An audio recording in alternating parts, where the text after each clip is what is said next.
नमस्कार दोस्तों, मैं पंडित ब्रजभूषण शर्मा आप लोग के सामने एक बार। दोस्तों, मेरे YouTube चैनल आप लोग के आशीर्वाद से, कृपा से आप लोगों ने बनवाया। आप मेरे एक परिवार के सब सदस्य हैं और मेरे परिवार में डे बाय डे एक संख्या बढ़ती चली जा रही है और मैं उसके लिए आपको कोट कोट नमन करता हूं। दोस्तों, आज का जो मेरा विषय है, थीम है, वास्तु के विषय में है। वास्तु के विषय में बड़ी बड़ी भ्रांतियां हैं और एक आम आदमी जिसको वास्तु के बारे में ज्ञान नहीं होता वो विचलित हो जाता है, परेशान हो जाता है।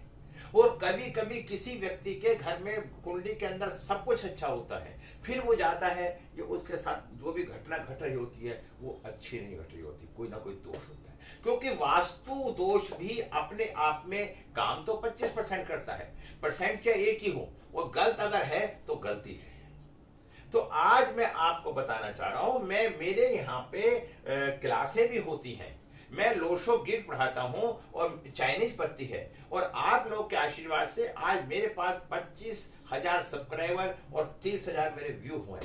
तो आप लोग का बहुत बहुत धन्यवाद करता हूं। तो मैं ये बताना चाहता हूं कि लोशो ग्रिड के मुताबिक वास्तु को हम कैसे सीखें, हम डेट ऑफ बर्थ से वास्तु कैसे जान सकते हैं। आज मैं दूसरे पैटर्न पे काम कर रहा हूं, आप दोनों पैटर्नों का इस्तेमाल करें। ये पैटर्न चाइनीज है और इंडियन को हम जो देखते हैं वो ईस्ट से देखते हैं, और चाइनीज को जो हम देखते हैं वो साउथ से देखते हैं। तो मैं इसके विषय में आपको विस्तार से डिटेल में बताऊंगा, कैसे कैसे होने पे, डेट ऑफ बर्थ होने पे बिल्कुल सत्य बातें साबित होंगी।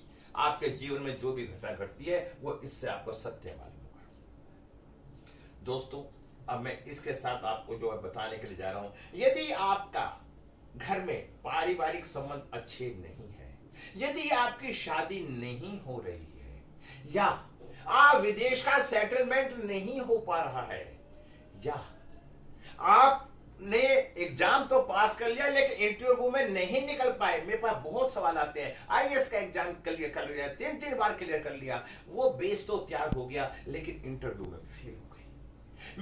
दोस्तों, मेरे YouTube चैनल आप लोग के आशीर्वाद से, कृपा से आप लोगों ने बनवाया। आप मेरे एक परिवार के सब सदस्य हैं और मेरे परिवार में डे बाय डे एक संख्या बढ़ती चली जा रही है और मैं उसके लिए आपको कोट कोट नमन करता हूं। दोस्तों, आज का जो मेरा विषय है, थीम है, वास्तु के विषय में है। वास्तु के विषय में बड़ी बड़ी भ्रांतियां हैं और एक आम आदमी जिसको वास्तु के बारे में ज्ञान नहीं होता वो विचलित हो जाता है, परेशान हो जाता है। और कभी कभी किसी व्यक्ति के घर में कुंडली के अंदर सब कुछ अच्छा होता है, फिर वो जाता है, ये उसके साथ जो भी घटना घट रही होती है वो अच्छी नहीं घट रही होती, कोई ना कोई दोष होता है। क्योंकि वास्तु दोष भी अपने आप में काम तो 25% करता है, परसेंट चाहे एक ही हो, वो गलत अगर है तो गलती है। तो आज मैं आपको बताना चाह रहा हूं, मैं मेरे यहाँ पे क्लासें भी होती हैं, मैं लोशो गिर पढ़ाता हूं और चाइनीज पत्ती है, और आप लोग के आशीर्वाद से आज मेरे पास 25,000 सब्सक्राइबर और 30,000 मेरे व्यू हुए।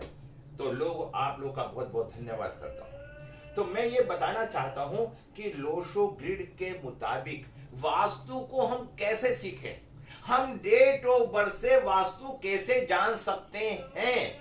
आज मैं दूसरे पैटर्न पे काम कर रहा हूं, आप दोनों पैटर्नों का इस्तेमाल करें। ये पैटर्न चाइनीज है और इंडियन को हम जो देखते हैं वो ईस्ट से देखते हैं, और चाइनीज को जो हम देखते हैं वो साउथ से देखते हैं। तो मैं इसके विषय में आपको विस्तार से डिटेल में बताऊंगा, कैसे कैसे होने पे, डेट ऑफ बर्थ होने पे बिल्कुल सत्य बातें साबित होंगी। आपके जीवन में जो भी घटना घटती है वो इससे आपको सत्य मालूम होगा। दोस्तों, अब मैं इसके साथ आपको जो बताने के लिए जा रहा हूं, यदि आपका घर में पारिवारिक संबंध अच्छे नहीं है, यदि आपकी शादी नहीं हो रही है, या आप विदेश का सेटलमेंट नहीं हो पा रहा है, या आपने एग्जाम तो पास कर लिया लेकिन इंटरव्यू में नहीं निकल पाए, मेरे पास बहुत सवाल आते हैं, आईएएस का एग्जाम क्लियर कर लिया, 3 बार क्लियर कर लिया, वो बेस तो तैयार हो गया लेकिन इंटरव्यू में फेल हो गई। मैं वो सारी बातें वास्तु के द्वारा आपको बताने का प्रयास कर रहा हूं।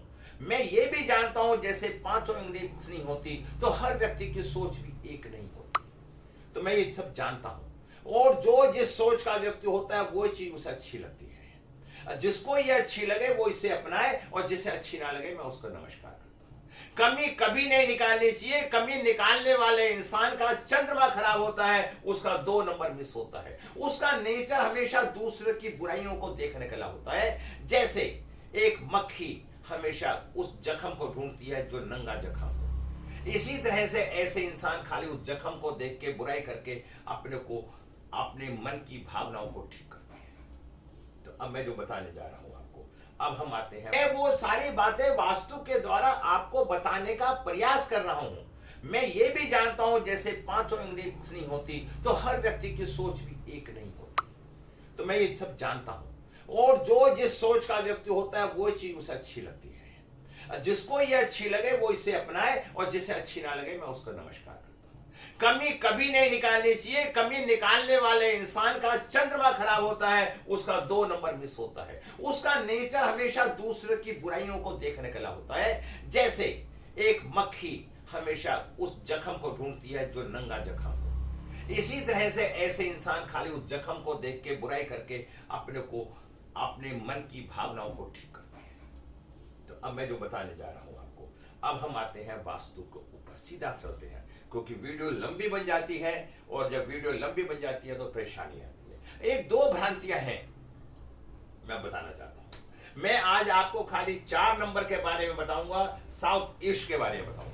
मैं पूरी वीडियो को नहीं एक्सप्लेन कर पाऊंगा क्योंकि समय बहुत लंबा हो जाता है। मैं बताना चाहता हूं, हमारे पास 9 अंक होते हैं। 1 नंबर सूर्य का और 2 नंबर चंद्रमा का, 1 नंबर सूर्य का और 2 नंबर चंद्रमा का, और 3 नंबर गुरु का, और 4 नंबर राहु का, और 5 नंबर अर्थ एलिमेंट, और 6 नंबर शुक्र का, और 7 नंबर केतु का, और 8 नंबर शनि का, और 9 नंबर मंगल का। अब बात ये तो हो गई 9 ग्रह। इन 9 ग्रहों का संबंध कैसे है दोस्तों, मैं बताता हूं। हमारे यहां 5 ग्रह हैं जिनकी 2-2 राशि है, और 2 ग्रह हैं जिनकी 1-1 राशि है। सूर्य और चंद्रमा की 1-1 राशि है, और 5 ग्रहों की 2-2 राशि है। ऐसे 7 ग्रह हैं जो सौर मंडल में दिखाई देते हैं। राहु केतु की अपनी कोई राशि नहीं है। राहु केतु को सूर्य और चंद्रमा ने संरक्षण दे रखा है। नंबर 2, अब बात आती है, हमारे हिंदुस्तान में पूर्व दिशा से हवाओं को देखते हैं। हम इस दिशा को समय अच्छा मानते हैं, सूर्य देव को, लेकिन चाइना के अंदर साउथ को समय अच्छा माना जाता है, क्योंकि हवाएं साउथ से चलती हैं। जहां से हवाएं चलेंगी वहीं से तो विकास होगा। यहां से हम साउथ को देखते हैं, ठीक है। तो कोई कंफ्यूजन होने की जरूरत नहीं। कुछ लोग अजी वो तो ये कह रहा था, वो तो ये कह रहा था, बेमतलब की बातों में उलझने से अपनी मानसिकता को खराब करना है। चिंतन करना है तो खुद करें, ना कि आर्गुमेंट करें। जो सच्चाई है वो बता रहा हूं। अब ये साउथ से, अब मैं आपके पास आता हूं 492। दोस्तों 492 ये मानसिकता बहुत मजबूत मानसिकता होती है। लकड़ी, आग, पृथ्वी। इसके बाद मैं क्या देखता हूं आपको, 357 आध्यात्मिक, लकड़ी, पृथ्वी, धातु, पश्चिम दिशा, और फिर आता 816 पृथ्वी, जल, धातु। मैं वो सारी बातें वास्तु के द्वारा आपको बताने का प्रयास कर रहा हूं। मैं ये भी जानता हूं जैसे 5 उंगली नहीं होती तो हर व्यक्ति की सोच भी एक नहीं होती। तो मैं ये सब जानता हूं, और जो जिस सोच का व्यक्ति होता है वो चीज उसे अच्छी लगती है। जिसको ये अच्छी लगे वो इसे अपनाए, और जिसे अच्छी ना लगे मैं उसको नमस्कार करता हूं। कमी कभी नहीं निकालनी चाहिए। कमी निकालने वाले इंसान का चंद्रमा खराब होता है, उसका 2 नंबर मिस होता है। उसका नेचर हमेशा दूसरे की बुराइयों को देखने का होता है। जैसे एक मक्खी हमेशा उस जख्म को ढूंढती है जो नंगा जख्म हो, इसी तरह से ऐसे इंसान खाली उस जख्म को देख के बुराई करके अपने को, अपने मन की भावनाओं को ठीक करते हैं। तो अब मैं जो बताने जा रहा हूं आपको, अब हम आते हैं वास्तु के ऊपर, सीधा चलते हैं, क्योंकि वीडियो लंबी बन जाती है, और जब वीडियो लंबी बन जाती है तो परेशानी आती है। 1-2 भ्रांतियां हैं मैं बताना चाहता हूं। मैं आज आपको खाली 4 नंबर के बारे में बताऊंगा, साउथ ईस्ट के बारे में बताऊंगा। मैं पूरी वीडियो को नहीं एक्सप्लेन कर पाऊंगा क्योंकि समय बहुत लंबा हो जाता है। मैं बताना चाहता हूं, हमारे पास 9 अंक होते हैं। 1 नंबर सूर्य का और 2 नंबर चंद्रमा का, 1 नंबर सूर्य का और 2 नंबर चंद्रमा का और 3 नंबर गुरु का और 4 नंबर राहु का और 5 नंबर अर्थ एलिमेंट और 6 नंबर शुक्र का और 7 नंबर केतु का और 8 नंबर शनि का और 9 नंबर मंगल का। अब बात ये तो हो गई 9 ग्रह। इन 9 ग्रहों का संबंध कैसे है दोस्तों, मैं बताता हूं। हमारे यहां 5 ग्रह हैं जिनकी 2-2 राशि है और 2 ग्रह हैं जिनकी 1-1 राशि है। सूर्य और चंद्रमा की 1-1 राशि है और 5 ग्रहों की 2-2 राशि है। ऐसे 7 ग्रह हैं जो सौर मंडल में दिखाई देते हैं। राहु केतु की अपनी कोई राशि नहीं है। राहु केतु को सूर्य और चंद्रमा ने संरक्षण दे रखा है। नंबर 2। अब बात आती है हमारे हिंदुस्तान में पूर्व दिशा से हवाओं को देखते हैं। हम ईस्ट दिशा को समय अच्छा मानते हैं सूर्य देव को, लेकिन चाइना के अंदर साउथ को समय अच्छा माना जाता है क्योंकि हवाएं साउथ से चलती हैं। जहां से हवाएं चलेंगी वहीं से तो विकास होगा। यहां से हम साउथ को देखते हैं। ठीक है, तो कोई कंफ्यूजन होने की जरूरत नहीं। कुछ लोग अजी वो तो ये कह रहा था, वो तो ये कह रहा था, बेमतलब की बातों में उलझने से अपनी मानसिकता को खराब करना है। चिंतन करना है तो खुद करें, ना कि आर्गुमेंट करें। जो सच्चाई है वो बता रहा हूं। अब ये साउथ से अब मैं आपके पास आता हूं 492। दोस्तों 492 ये मानसिकता बहुत मजबूत मानसिकता होती है। लकड़ी, आग, पृथ्वी। इसके बाद मैं क्या देखता हूं आपको 357 आध्यात्मिक, लकड़ी, पृथ्वी, धातु, पश्चिम दिशा। और फिर आता 816 पृथ्वी, जल, धातु। 438 ईस्ट दिशा। इसका मतलब क्या होता है, नॉर्थ ईस्ट होता है और ये साउथ ईस्ट होता है। नॉर्थ ईस्ट में क्या होता है, देव, कुबेर और वायु का वास होता है। और अगर हम यहां से देखते हैं तो वुड एलिमेंट, लकड़ी, आग और पृथ्वी का वास होता है। वुड क्या है, लकड़ी।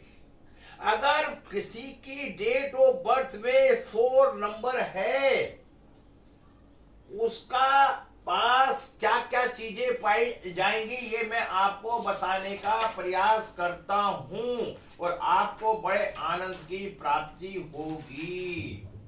ऐसे व्यक्ति के पास संपत्ति होगी। वुड का किसका, 4 नंबर किसका है, वुड का। संपत्ति होगा, पुत्र की प्राप्ति होगी। और मैं इसके बारे में, ऐसा व्यक्ति ईमानदार प्रवृत्ति का होगा, तेज बुद्धि का होगा, धुएं में से धुएं को झांकने का प्रयास करेगा। ऐसे व्यक्ति के अंदर बहुत लॉजिक बातें पाई जाती हैं। आप ये समझने का प्रयास करें। अगर मैं ये फिर आपको बताना कहा, अगर ये मिस है तो उसे पति पत्नी के सुख में कमी होती है, शोक श्रृंगार में कमी होती है, नर्वस चल रहता है। उसके अंदर क्या क्या बीमारियां आती हैं, शारीरिक कमजोरी की संभावनाएं रहती हैं, उसके पेट की समस्या रहती हैं। और तीसरा, उसकी ग्रोथ ऊपर नहीं बढ़ पाती। शारीरिक दर्द, सिर दर्द, गर्दन दर्द, पीठ दर्द और रोग की संभावना रहती है। मधुमेह, हर्निया होता है, गर्भाशय रोग की समस्याएं रहती हैं, आदि कष्ट आते हैं। अब मैं ये कहना चाहता हूं कि अगर आपका 4 नंबर मिस है, साउथ ईस्ट की समस्याएं हैं, इसके अंदर अगर अनुकूलता में मैं क्या क्या देखूं, क्या क्या रहेगा, ये भी मैं थोड़ा सा आपको बताने का लेता हूं। इसमें अनुकूल क्या है, अशुभ क्या है और शुभ क्या है, ये बताने का कोशिश करता हूं। मुख्य शयन घर, पूजा घर, कपड़े धोने का स्थान अशुभ है साउथ ईस्ट दिशा में। ठीक है। और अनुकूल क्या है, रसोई, गैस, गीजर, बिजली का सामान। ठीक है, ये सब समस्याएं यहाँ पे ये चीजें हैं तो अच्छी रहेगी। किशोर अवस्था है और बच्चों का कक्ष यहाँ पे हो तो कोई परेशानी नहीं। अब यहाँ पे मैं देखता हूँ कि अगर ये समस्याएं बन रही हैं तो इसके पीछे हमें क्या क्या उपाय करना चाहिए। हमें एक घर का हरियाली हटानी चाहिए, हरे रंग का ब्रेसलेट पहनना चाहिए, भगवान शिव की पूजा करनी चाहिए, सूर्य की निरंतर पूजा करनी चाहिए, साउथ दीवार खाली नहीं रहनी चाहिए, साउथ इस दिशा में सिर करके सोना चाहिए। और हमें, क्योंकि वुड क्या है, पेड़, जैसे पेड़ निरंतर बढ़ता रहता है उसी तरह से अगर 4 नंबर है तो उस व्यक्ति की ग्रोथ निरंतर होती चली जाएगी। अगर 4 नंबर नहीं है तो ग्रोथ नहीं होगी। तो वो ऐसे व्यक्ति के पास पैसे का अभाव रहेगा, धन नहीं जुड़ पाएगा। तो हमें इसके लिए क्या उपाय करना चाहिए? रुद्राक्ष की माला, गुड एलिमेंट ब्रेसलेट पहनने चाहिए। अगर हम इस तरह का सब कार्य करेंगे तो हमारी स्थिति ठीक होती चली जाएगी। दोस्तों, ये साउथ ईस्ट है, ये साउथ वेस्ट है, ये नॉर्थ ईस्ट है, ये नॉर्थ वेस्ट है, ये ईस्ट है, ये वेस्ट है, और ये मैंने बताया ये अर्थ एलिमेंट है और ये मेटल एलिमेंट है। इसी तरह से मैं आपको विस्तार से बता रहा हूं। अगर आप लोगों का सहयोग रहा तो मैं निरंतर आपको एक एक पार्ट के बारे में बताता चला जाऊंगा। दूसरा, मेरी 9 अप्रैल को एक क्लास हो रही है दिल्ली के अंदर, 9 तारीख को, और इसकी चर्चा बड़े जोरों शोरों से है। और अगर आप चाहते हैं वास्तु के बारे में सब जानना, कौन सा सामान लगा के छोटी सी एनर्जी, अगर आपके पारिवारिक रिश्ते खराब हो रहे हैं, हम आपको साउथ वेस्ट में उपाय करके उन रिश्तों को मजबूत कर देंगे। हमने बहुत अनुभव किया है। आपका सस्ते में इलाज हो जाएगा, सस्ते में समस्या हो जाएगी। मात्र आप एक बार क्लास करें। अगर इसको सीखना चाहते हैं, अगर आप इंटरेस्टेड होंगे तो अगली हम 2 क्लासों के द्वारा इसका पूरा कोर्स करवाएंगे।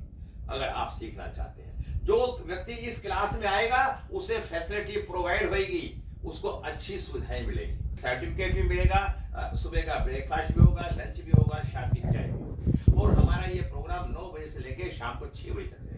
अपने शब्दों पे विराम लगाना चाहता हूं। यदि आप लोगों को मेरी वीडियो पसंद आती है तो इसे लाइक और शेयर करें और अपने ग्रुपों में बिठा दें। मैं इन्हीं शब्दों के साथ अपने शब्दों में विराम लगाना चाहता हूं। अगर मेरी वीडियो आपको पसंद आए तो आप इसमें कमेंट भी जरूर करें। ठीक है, आपको वीडियो देखने के लिए बहुत बहुत धन्यवाद। नमस्कार।